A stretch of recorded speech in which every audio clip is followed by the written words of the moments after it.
Cet événement poursuit donc un triple objectif. Le premier est de mieux comprendre les principaux défis de Djibouti dans le domaine de la sécurité maritime, sous toutes ses formes, y compris la préservation des ressources.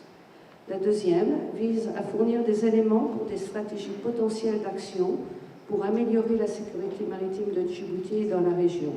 Enfin, troisièmement, explorer les moyens de renforcer la sensibilisation au secteur maritime et contribuer à la conception de mesures concrètes.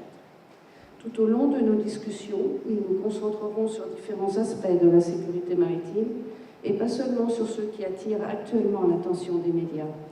Les sujets que nous aborderons vont des armes, des trafics d'armes au trafic de drogue via la piraterie, les infrastructures maritimes critiques, aux menaces environnementales et aux activités illégales en mer, ou à la préservation des ressources halieutiques notamment.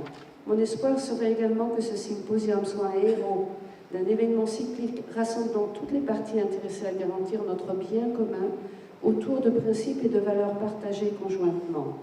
Je suis convaincue que cela ne peut que renforcer la position de Djibouti dans ce domaine et le placer fermement sur la carte des principaux acteurs régionaux.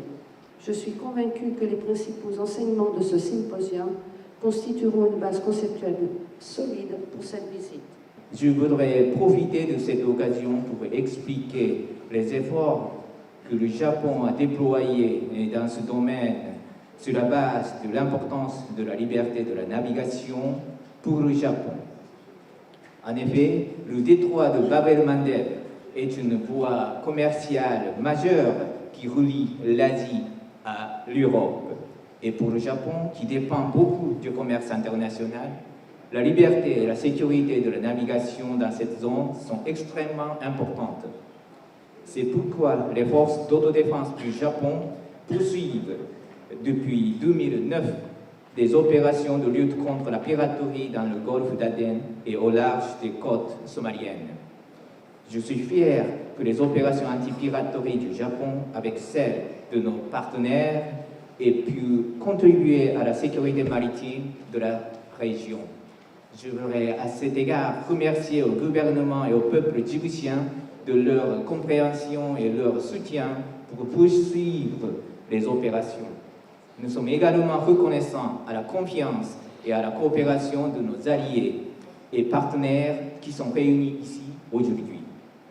Afin d'assurer l'état de droit en mer, le Japon a continué à fournir des équipements et à former le personnel de la garde-côte djiboutienne. La mer Rouge et le golfe d'Aden sont des artères vitales du commerce mondial.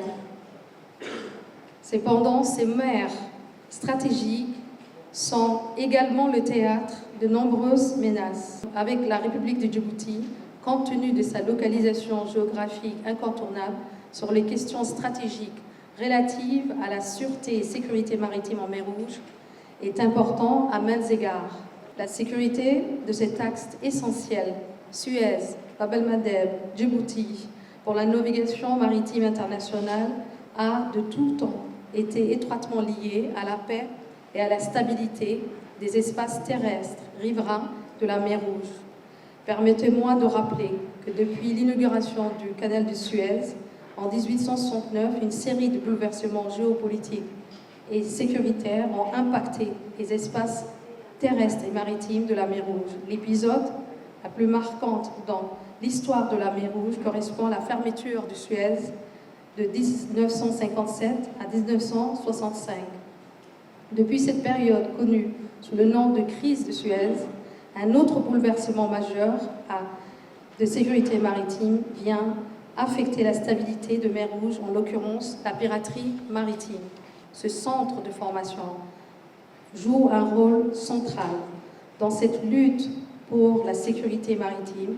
Nous croyons fermement que la formation et le développement des compétences sont essentiels pour renforcer la sécurité et la stabilité dans cette région.